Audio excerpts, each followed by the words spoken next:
Hey, I'm Funke. I'm a captain and I play outside center for the Morris Daubers.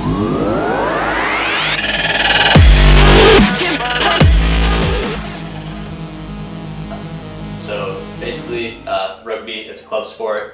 It's being pushed to being a university and NCAA sport, but it currently isn't. So it's run by the Minnesota Rugby, or Minnesota Rugby Union is what our team is run by. And we follow the same divisions all college sports do. So we have D1, D2, D3, and then NSCRO, which is kind of your below D3 but still wants to play. We're NSCRO this year, and we were last year.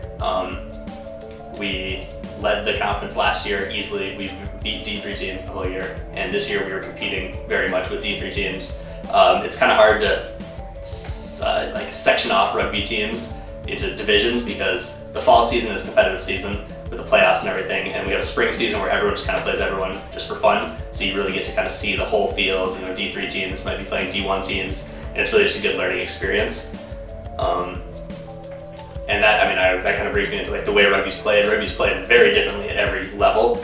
At the lower levels, you get a lot kind of more of the basics, where you get a lot more running into people, tackles, slowing down the game, setting up rucks, which is how you maintain possession of the ball. And so there's a lot more of that. As you get higher up in the levels, the back line gets used a lot more. There's a lot more quick play. Kicking is a thing that you can do in rugby, and that happens a lot. There are 7 players in the back line, and they're basically kind of your wide receivers of rugby, basically. The faster guys, the hands players, and basically it's our job to spread out and use as much of the field as possible, kind of those really fast, quick, game-shifting momentum plays, as opposed to the pack, which would be the more big, here comes the boom style of playing.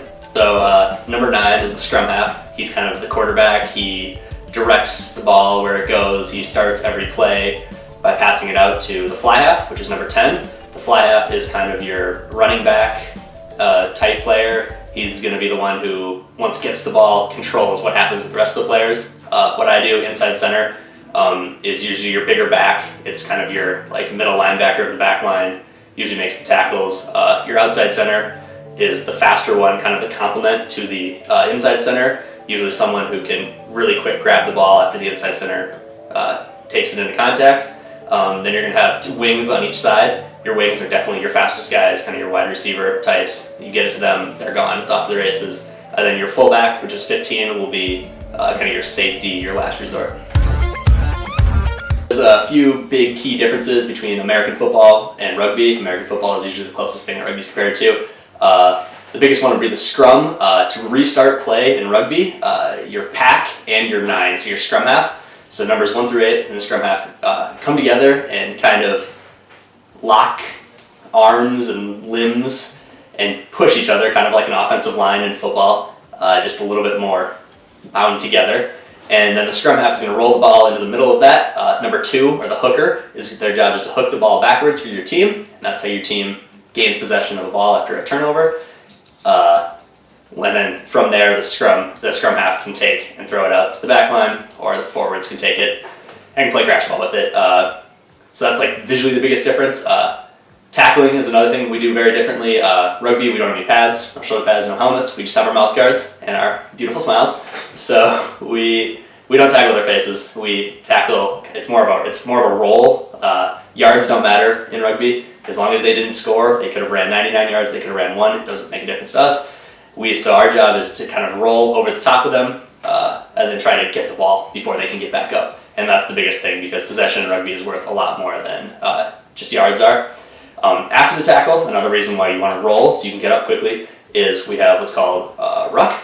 And a ruck is basically how you contest for possession after a tackle is made. Unlike American football, the game of rugby doesn't stop after a tackle. So once a tackle is made, a player from each team comes and steps over the person who was tackled, and the tackler, and basically contest for the ball, push each other, try to push the other one back, while maintaining their footing and over the ball. And that allows for the scrum half to come in behind, grab the ball from out between their legs, and throw the ball out, continue to play. Then you repeat. The only other really big difference is when you score a try, which is basically a touchdown. That's how you score. You have to touch the ball down onto the ground, which is kind of a big thing. If you in rugby, if you run into the end zone, you haven't scored yet. You have to maintain possession and touch the ball to the ground with confidence, authority, whatever you call it, or else it's technically a turnover. So as a captain, my hope for the team next year is that we're going to utilize a lot more players on the field. Currently, we really use the big guys a lot more than we use the back line. And being a backs captain, I'd really like to see the backs being used, and I'd like to play more. I don't know, everyone always wants to. I think that will be kind of like the biggest step towards making us a much better team, is being able to utilize our space as well as our different abilities a lot better. And I think that will really kind of step us up and out of that N-Scro division we are right now and make us contend with a lot better teams. You should join rugby for a lot of reasons. Rugby as a sport, ton of fun. It's I've played football, hockey, snowboarding, I don't know, whatever you want to call the sport. I've played a lot of those. Rugby is definitely the most fun I've ever had. It's really like a team sport. There's no I in rugby, so it's a feeling of kind of camaraderie, and you really need everyone giving everything they have to win a game. And outside of that, it's really kind of an environment, like a culture. It's a ton of fun to hang out with rugby guys. Once you have played rugby, doesn't matter if you have ever met the person before, if you've both played rugby, you're friends. It's pretty much a given. You'll meet people all over the place. If you've never seen them before, it's really cool. Play rugby.